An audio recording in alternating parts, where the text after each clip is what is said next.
बिस्मिल्लाहिर्रहमानिर्रहीम। अस्सलाम वालेकुम व्यूअर्स, की हाल है? उम्मीद है सारे ठीक होंगे। अल्लाह ताला सारिਆਂ ਨੂੰ अपने घर खुश रखे, आबाद रखे, आमीन सुमा आमीन।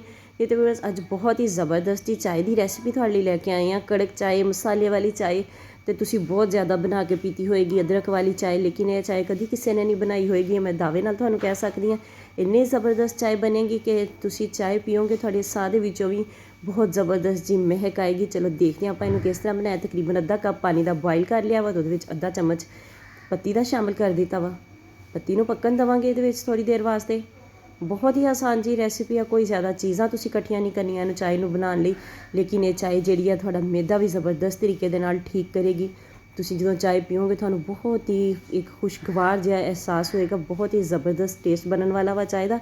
ਲੇਕਿਨ ਵੀਡੀਓ ਨੂੰ ਤੁਸੀਂ ਕਿਤੋਂ ਵੀ ਸਕਿਪ ਨਹੀਂ ਕਰਨਾ। ਵੀਡੀਓ ਚੰਗੀ ਲੱਗੇ ਤਾਂ ਲਾਈਕ ਅਤੇ ਸ਼ੇਅਰ ਜ਼ਰੂਰ ਕਰਨਾ। ਚੈਨਲ 'ਤੇ ਨਵੇਂ ਆ, ਚੈਨਲ ਨੂੰ ਸਬਸਕ੍ਰਾਈਬ ਕਰਕੇ ਜਾਣਾ ਤੇ ਨਾਲ ਬੈਲ ਆਈਕਨ ਨੂੰ ਜ਼ਰੂਰ ਪ੍ਰੈਸ ਕਰਨਾ ਤਾਂ ਕਿ ਆਉਣ ਵਾਲੀ ਵੀਡੀਓਜ਼ ਦਾ ਨੋਟੀਫਿਕੇਸ਼ਨ ਤੁਹਾਡੇ ਤੱਕ ਆਸਾਨੀ ਨਾਲ ਪਹੁੰਚ ਸਕੇ। 2 ਇਹਦੇ ਵਿੱਚ ਇਲਾਇਚੀਆਂ ਸ਼ਾਮਿਲ ਕਰ ਦਿੱਤੀਆਂ, ਸਬਜ਼ ਇਲਾਇਚੀਆਂ ਆਮ ਜਿਹੜੀਆਂ ਆਪਾਂ ਚਾय ਦੇ ਵਿੱਚ ਸ਼ਾਮਿਲ ਕਰੀ ਦੀਆਂ। ਤੇ ਥੋੜ੍ਹਾ ਜਿਹਾ ਇਹਦੇ ਵਿੱਚ ਸੌਂਫ ਦਾ ਪਾਊਡਰ ਸ਼ਾਮਿਲ ਕਰ ਦਿੱਤਾ ਵਾ, ਤਕਰੀਬਨ 4-5 ਚੁਟਕੀਆਂ। ਤੇ ਤੁਹਾਡੇ ਕੋਲ ਸਾਬਤ ਸੌਂਫ ਹੋਵੇ ਤਾਂ ਤੁਸੀਂ ਉਹ ਵੀ ਇਸਤੇਮਾਲ ਕਰ ਸਕਦੇ ਹੋ। ਤੇ ਸੌਂਫ ਦਾ ਪਾਊਡਰ ਜੇ ਤੁਸੀਂ ਸ਼ਾਮਿਲ ਕਰਨਾ ਵਾ ਤੇ ਇਸ ਚੀਜ਼ ਦੀ ਸ਼ੋਰਟੀ ਹੋਣੀ ਚਾਹੀਦੀ ਹੈ ਕਿ ਬਹੁਤ ਜ਼ਿਆਦਾ ਪੁਰਾਣਾ ਨਹੀਂ ਹੋਣਾ ਚਾਹੀਦਾ ਤੇ ਫਰੈਸ਼ ਪੀਸਿਆ ਹੋਇਆ ਹੀ ਹੋਵੇ ਤੇ ਬਿਹਤਰ ਰਹੇਗਾ। ਬਹੁਤ ਹੀ ਆਸਾਨ ਜੀ ਤੇ ਬਹੁਤ ਹੀ ਮਜ਼ੇ ਦੀ ਰੈਸਿਪੀ ਆ। ਇਹ 2 ਕੱਪ ਚਾय ਦੇ ਵਾਸਤੇ ਮੈਂ ਇਹਦੇ ਵਿੱਚ ਚੀਜ਼ਾਂ ਸ਼ਾਮਿਲ ਕਰ ਰਹੀ ਹਾਂ। 2 ਕੱਪ ਹੀ ਚਾय ਬਣੇਗੀ ਇਹਦੇ ਵਿੱਚ, ਕਿਉਂਕਿ ਜਿਹੜਾ ਪਾਣੀ ਆਪਾਂ ਥੋੜ੍ਹਾ ਬਹੁਤ ਸ਼ਾਮਿਲ ਕੀਤਾ ਵਾ, ਪੱਕਦਿਆਂ ਪਕਾਉਂਦਿਆਂ ਖੁਸ਼ਕ ਹੋ ਜਾਣਾ ਵਾ। ਤੇ 2 ਚਮਚ ਇੱਥੇ ਮੈਂ ਇਹਦੇ ਵਿੱਚ ਚੀਨੀ ਦੇ ਸ਼ਾਮਿਲ ਕਰ ਦਿੱਤੇ। 2 ਚਮਚ ਤੋਂ ਥੋੜ੍ਹਾ ਜਿਹਾ ਘੱਟ ਹੀ ਮਿੱਠਾ ਰੱਖਿਆ ਵਾ, ਕਿਉਂਕਿ ਆਪਾਂ ਇਹਦੇ ਵਿੱਚ ਜਿਹੜੀ ਸੌਂਫ ਪਾਈ ਆ ਉਹਨੇ ਵੀ ਥੋੜ੍ਹਾ ਬਹੁਤ ਮਿਠਾਸ ਦੇਣੀ ਆ। ਕਹਿਵਾ ਆਪਣਾ ਅੱਛੇ ਤਰੀਕੇ ਦੇ ਨਾਲ ਪੱਕ ਜਾਵੇ ਤੇ ਫਿਰ ਆਪਾਂ ਇਹਦੇ ਵਿੱਚ ਦੁੱਧ ਸ਼ਾਮਿਲ ਕਰਾਂਗੇ। ਦੁੱਧ ਤੁਸੀਂ ਬੋਇਲ ਹੈ ਤੁਹਾਡੇ ਕੋਲ ਤੇ ਬੋਇਲ ਇਸਤੇਮਾਲ ਕਰ ਲਓ। ਜੇ ਤੁਹਾਡੇ ਕੋਲ ਕੱਚਾ ਦੁੱਧ ਹੈ ਤੇ ਵੈਲ ਐਂਡ ਗੁੱਡ, ਕਿਉਂਕਿ ਸਭ ਤੋਂ ਜ਼ਿਆਦਾ ਜ਼ਬਰਦਸਤ ਚਾय ਕੱਚੇ ਦੁੱਧ ਦੇ ਨਾਲ ਹੀ ਬਣਦੀ ਆ। ਕੈਵੇ ਨੂੰ ਥੋੜ੍ਹਾ ਜਿਹਾ ਆਪਾਂ ਫੈਂਟ ਲਾਂਗੇ ਤੇ ਫਿਰ ਇਹਦੇ ਵਿੱਚ ਦੁੱਧ ਸ਼ਾਮਿਲ ਕਰਾਂਗੇ। 2 ਕੱਪ ਇਹਦੇ ਵਿੱਚ ਮੈਂ ਦੁੱਧ ਦੇ ਸ਼ਾਮਿਲ ਕਰਾਂਗੀ। ਬਿਸਮਿਲ੍ਲਾਹਿਰਰਹਿਮਾਨਿਰਰਹੀਮ।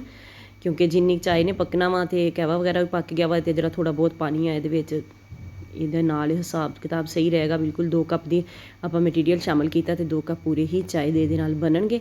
ਤੇ ਤੁਸੀਂ ਜ਼ਿਆਦਾ ਚਾय ਬਣਾਉਣੀ ਹੈ ਤੇ ਤੁਸੀਂ ਚੀਨੀ ਥੋੜ੍ਹੀ ਜਿਹੀ ਜ਼ਿਆਦਾ ਕਰ ਲਈਓ, ਪੱਤੀ ਵੀ ਥੋੜ੍ਹੀ ਜਿਹੀ ਜ਼ਿਆਦਾ ਕਰ ਲਈਓ। ਉਹਦੇ ਹਿਸਾਬ ਦੇ ਨਾਲ ਸਾਰੀਆਂ ਚੀਜ਼ਾਂ ਤੁਸੀਂ ਜ਼ਿਆਦਾ ਪਾ ਸਕਦੇ ਹੋ। ਤੇ ਇਲਾਇਚੀ ਜਿਹੜੀ ਆ ਉਹ ਤੁਸੀਂ 8-10 ਕੱਪ ਵੀ ਚਾय ਦੇ ਬਣਾ ਰਹੇ ਹੋ ਤੇ 2 ਇਲਾਇਚੀਆਂ ਕਾਫੀ ਹੁੰਦੀਆਂ ਵਾ।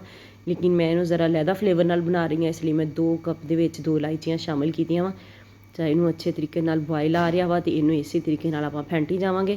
ਇੰਨਾ ਕੁ ਫੈਂਟਣਾ ਵਾ ਕਿ ਜਿਹੜੀ ਚਾय ਦੇ ਉੱਪਰ ਝੱਗ ਆ ਰਹੀ ਆ ਇਹ ਖ਼ਤਮ ਹੋ ਜਾਵੇ। ਚਾय ਨੂੰ ਜਿੰਨਾ ਫੈਂਟੀ ਲੱਗਦੀ ਆ ਉਨੀ ਚਾय ਜ਼ਿਆਦਾ ਜ਼ਬਰਦਸਤ ਬਣਦੀ ਆ। ਦੇਖੋ ਮਾਸ਼ਾਅੱਲਾ ਕਿੰਨੀ ਗਾੜੀ ਤੇ ਜ਼ਬਰਦਸਤ ਚਾय, ਲੇਕਿਨ ਟੇਸਟ ਇਹਦਾ ਜਿਹੜਾ ਬਣਨ ਵਾਲਾ ਵਾ ਉਹ ਬਹੁਤ ਹੀ ਜ਼ਬਰਦਸਤ ਬਣਨ ਵਾਲਾ ਵਾ। ਤੇ ਤੁਹਾਨੂੰ ਮੇਰੀ ਵੀਡੀਓਜ਼ ਅੱਛੀਆਂ ਲੱਗਦੀਆਂ ਤੇ ਇਹਨਾਂ ਨੂੰ ਜ਼ਰੂਰ ਲਾਈਕ ਕਰਿਆ ਕਰੋ। ਮੇਰੇ ਬਾਕੀ ਦੇ ਚੈਨਲ ਦਾ ਵਿਜ਼ਿਟ ਕਰੋ। ਤੁਹਾਨੂੰ ਵੀਡੀਓਜ਼ ਚੰਗੀਆਂ ਲੱਗਣ ਤੇ ਉਹਨਾਂ ਨੂੰ ਲਾਈਕ ਵੀ ਕਰੋ, ਸ਼ੇਅਰ ਵੀ ਕਰੋ ਤੇ ਚੈਨਲ ਨੂੰ ਸਬਸਕ੍ਰਾਈਬ ਕਰੋ ਤੇ ਨਾਲ ਬੈਲ ਆਈਕਨ ਨੂੰ ਜ਼ਰੂਰ ਪ੍ਰੈਸ ਕਰੋ ਤਾਂ ਕਿ ਆਉਣ ਵਾਲੀ ਵੀਡੀਓਜ਼ ਦਾ ਨੋਟੀਫਿਕੇਸ਼ਨ ਤੁਹਾਡੇ ਤੱਕ ਆਸਾਨੀ ਨਾਲ ਪਹੁੰਚ ਸਕੇ। ਥੋੜ੍ਹੀ ਜਿਹੀ ਫੈਂਟੀ ਹੋਰ ਲਾਵਾਂਗੇ ਹਜੇ ਚਾय ਨੂੰ, ਕਿਉਂਕਿ ਚਾय ਦੇ ਉੱਪਰ ਹਜੇ ਝੱਗ ਹੈਗੀ ਆ। ਚਾय ਦਾ ਜਿਹੜਾ ਟੇਸਟ ਆਉਂਦਾ ਵਾ ਫੁੱਲ ਟੇਸਟ ਤੁਸੀਂ ਲੈਣਾ ਵਾ ਤੇ ਕੱਚੇ ਦੁੱਧ ਦੇ ਨਾਲ ਹੀ ਆਏਗਾ। ਤੇ ਬਾਕੀ ਖੁਸ਼ਕ ਦੁੱਧ ਦੇ ਨਾਲ ਵੀ ਲੋਕ ਚਾय ਬਣਾਉਂਦੇ ਆ ਤੇ ਬਾਕੀ ਕੜੇ ਹੋਏ ਦੁੱਧ ਦੇ ਨਾਲ ਵੀ ਬਣਾਉਂਦੇ ਆ। ਉਹ ਫਿਰ ਤੁਹਾਡੇ ਕੋਲ ਜਿਹੜੀ ਚੀਜ਼ ਜਿਸ ਟਾਈਮ 'ਤੇ ਜਿਹੜੀ ਅਵੇਲੇਬਲ ਹੋਵੇ ਉਹ ਫਿਰ ਉਸ ਹਿਸਾਬ ਨਾਲ ਕਰ ਲਿਆ ਕਰੋ। ਲੇਕਿਨ ਕੋਸ਼ਿਸ਼ ਕਰਿਆ ਕਰੋ ਕਿ ਚਾय ਵਾਸਤੇ ਦੁੱਧ ਜਿਹੜਾ ਵਾ ਥੋੜ੍ਹਾ ਕੱਚਾ ਹੀ ਇਸਤੇਮਾਲ ਕੀਤਾ ਜਾਵੇ ਤੇ ਫਿਰ ਇਹ ਜ਼ਬਰਦਸਤ ਲੱਗਦੀ ਆ।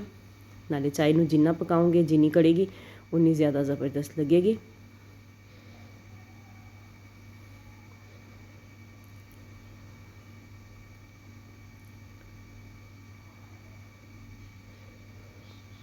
ਰਸਗੁੱਲੇ ਦੀ ਰੈਸਿਪੀ ਮੈਂ ਪਿਛਲੇ ਦਿਨਾਂ ਵਿੱਚ ਪਾਈ ਆ, ਉਹ ਤੁਸੀਂ ਜ਼ਰੂਰ ਵਾਚ ਕਰਨੀ ਆ। ਉਹ ਬਿਲਕੁਲ ਅਥੈਂਟਿਕ ਰੈਸਿਪੀ ਆ। ਤੁਸੀਂ ਮੇਰੇ ਚੈਨਲ 'ਤੇ ਜਾਓ ਤਾਂ ਤੁਹਾਨੂੰ ਰਸਗੁੱਲੇ ਦੀ ਰੈਸਿਪੀ ਜਿਹੜੀ ਆ ਮਿਲ ਜਾਏਗੀ। ਤੇ ਇਹ ਮੈਂ ਸੀਕਰੇਟ ਇੰਗਰੀਡੀਐਂਟ ਸ਼ਾਮਿਲ ਕਰ ਦਿੱਤਾ ਵਾ ਜਿਹਦੇ ਨਾਲ ਆਪਣੇ ਸਾਹ ਤੱਕ ਮਹਿਕਣ ਵਾਲੇ ਆ। ਚਾय ਪੀਣ ਤੋਂ ਬਾਅਦ ਬਹੁਤ ਹੀ ਜ਼ਬਰਦਸਤ ਜੀ ਖੁਸ਼ਬੂ, ਜ਼ਬਰਦਸਤ ਜਿਹਾ ਜ਼ਾਇਕਾ ਤੇ ਤੁਹਾਡੇ ਮਿਹਦੇ ਨੂੰ ਵੀ ਠੀਕ ਰੱਖੇਗਾ। ਇਹ ਜੇ ਤੁਹਾਨੂੰ ਕਬਜ਼ ਵਗੈਰਾ ਹੋਈ ਆ ਤੇ ਕਬਜ਼ ਵੀ ਤੁਹਾਡੀ ਠੀਕ ਹੋ ਜਾਏਗੀ। ਇਹ ਮੈਂ ਕੀ ਇਹਦੇ ਵਿੱਚ ਸ਼ਾਮਿਲ ਕੀਤਾ ਸੀ ਮੈਂ ਤੁਹਾਨੂੰ ਦੱਸਦੀ ਹਾਂ। ਪਹਿਲੇ ਚਾय ਆਪਾਂ ਭੁੰਨ ਲਈਏ। ਚਾय ਬਣ ਗਈ ਆ। ਚਾय ਨੂੰ ਆਪਾਂ ਕੱਪ ਦੇ ਵਿੱਚ ਪਾਉਂਦੇ ਹਾਂ ਹੁਣ। ਬਿਸਮਿਲ੍ਲਾਹਿਰਰਹਿਮਾਨਿਰਰਹੀਮ।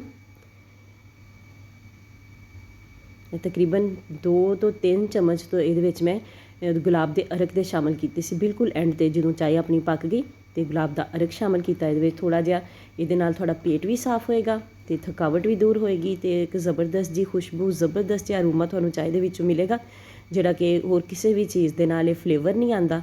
ਬਹੁਤ ਹੀ ਜ਼ਬਰਦਸਤ ਤੇ ਬਹੁਤ ਹੀ ਟੇਸਟੀ ਚਾਹ ਆਪਣੀ ਤਿਆਰ ਆ। ਤੁਹਾਨੂੰ ਵੀਡੀਓ ਚੰਗੀ ਲੱਗੀ ਹੋਵੇ ਤੇ ਲਾਈਕ ਤੇ ਸ਼ੇਅਰ ਜ਼ਰੂਰ ਕਰਿਆ ਜੇ।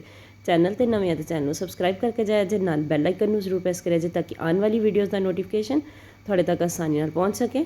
ਬਾਕੀ ਦੇ ਚੈਨਲ ਦਾ ਵਿਜ਼ਿਟ ਕਰੋ, ਵੀਡੀਓਜ਼ ਨੂੰ ਲਾਈਕ ਕਰੋ, ਵੀਡੀਓਜ਼ ਨੂੰ ਸ਼ੇਅਰ ਕਰੋ ਤਾਂ ਕਿ ਚੈਨਲ ਜਿਹੜਾ ਵਾ ਜਲਦ ਅਜ਼ ਜਲਦ ਗਰੋ ਕਰ ਸਕੇ। ਮਿਲਦੇ ਹਾਂ ਕਿਸੇ ਨੈਕਸਟ ਵੀਡੀਓ 'ਚ, ਉਦੋਂ ਤੱਕ ਲਈ ਅੱਲਾ ਹਾਫਿਜ਼।